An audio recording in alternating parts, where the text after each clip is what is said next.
My name is Thana. I'm working with Tracey and Mela, and we're doing interviews for leaders of academies. Hi, my name is Mela, and I'm working with Tracey and Thayana, and we're doing interviews for leaders of academies. My name is Tracey. I'm working with Mele and Diana, and we're doing interviews for leaders of academies. Enjoy this video. I'm Sean Hiller. I'm the coordinator of the Multimedia Careers Academy here at Leuzinger High School. I never meant to be a teacher. I was a photojournalist, worked for like 15 years for local newspapers. I was a freelance photographer, and I was pretty much content doing that. But I came here as a guest speaker 11 years ago and talked to this academy, to their photojournalism program, the class, and that was it. I was recruited, and 11 years later, we've built this academy. I think having teachers that come from the industry and from the subject matter that they're learning be experts, I think it's really important, because I'm not teaching from a textbook, I'm teaching from experience. Every time I do a demo or talk about an assignment, I'm talking about a story. It ignites a memory or something that I could share with the students, so it really brings that real world experience to the classroom. This academy is interesting because it's a collection of all kinds of artists and students that may not have other things on campus too. We have our athletes, we have our ASB students. Everybody has a place that they belong, but usually art classes, photography, that sort of stuff don't have really anything beyond the classroom. And the academy provides this workspace after school, and we do cover everything from the yearbook to sports and for our Instagram, and we do professional work for clients and the district. So it kind of brings us all together after school and brings people closer. So I feel like it gives students that don't have sports or those things their varsity sport, really. My name is Mr. Smith, and I have taught for the Environmental Careers Academy for 12 years. For the ECA, we like to say that we are small but mighty. We are the oldest academy in the district, so we were the originators. We are the smallest academy in the district, but just in terms of the experiences that our students have, for example, we do overnight field trips for every grade, including 3 days on Catalina Island for our juniors and 5 days in Yosemite during winter for our seniors. So we are known for our field trips. We are known for our outdoor experiences. We have a highly passionate and effective CTE teacher, Ms. Hanasaki. We have an organic garden. We are just an academy that only has 2 teachers who really work for it, and a small group of students, but we work really hard and we just get it done. So our motto is ECA, where adventure meets advocacy. Because unlike other academies here at school, ECA has a lot to do with like social causes and environmental justice. We're an environmental careers academy, so obviously we focus on threats against the environment.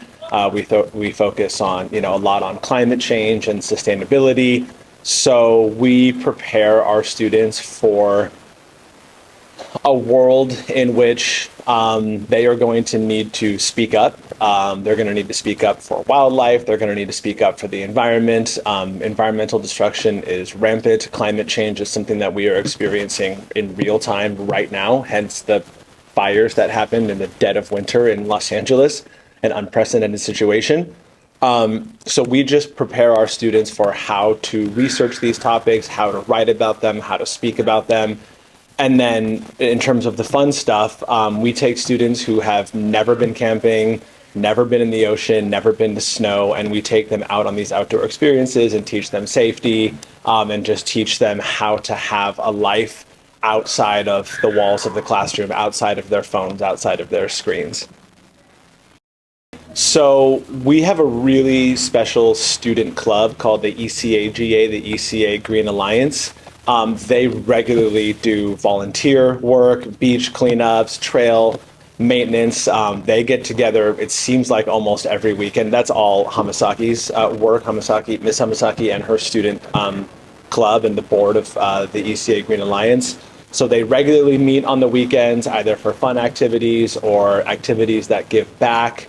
And yeah, other than that, there's a lot of really great stuff in there. I am partial to pomegranates. I'm an English teacher. I teach mythology. Pomegranates are highly symbolic objects. And so the fact that in our garden, outside of our planter boxes, we have a bunch of fruit trees, and we have pomegranate trees that have like a huge bounty every season. So those would have to be my favorite. Pomegranate juice is really good for you.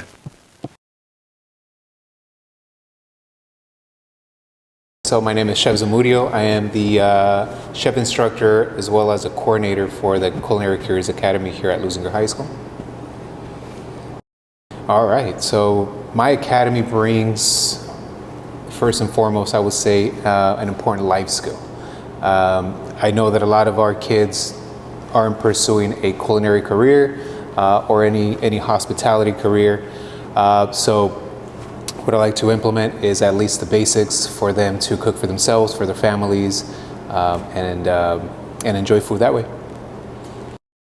I think my students enjoy the process of making a dish from beginning to end. The end being they get to eat it, at the beginning they get to plan it. Anything in between, it is work, but I feel like it's enjoyable work. I teach in this academy first and foremost because of my passion for food, for culinary, and my newfound passion for mentorship. Being in this role as a coordinator and chef instructor, you do get to mentor a lot of kids.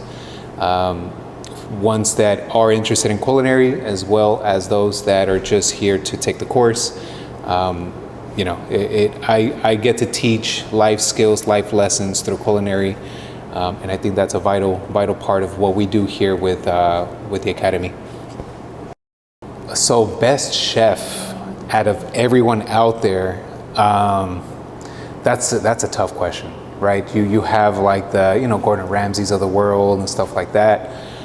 Me personally, I would probably lean more towards Anthony Bourdain, rest in peace. He was a writer, he was a food critic, he traveled for food.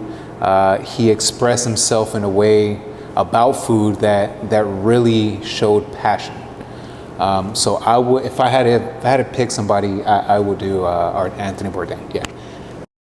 Favorite meal here to eat by students? I'm gonna say anything that is well seasoned. A lot of the times we get caught up with, the usual innate salt. So anything that is well seasoned, first try, is always enjoyable, right? I hate to say, hey, season a little bit more or add more salt, but if you can taste your own food and make that decision to add more salt to it, it's always enjoyable for me to taste. And we do a lot of tasting as chefs here, so.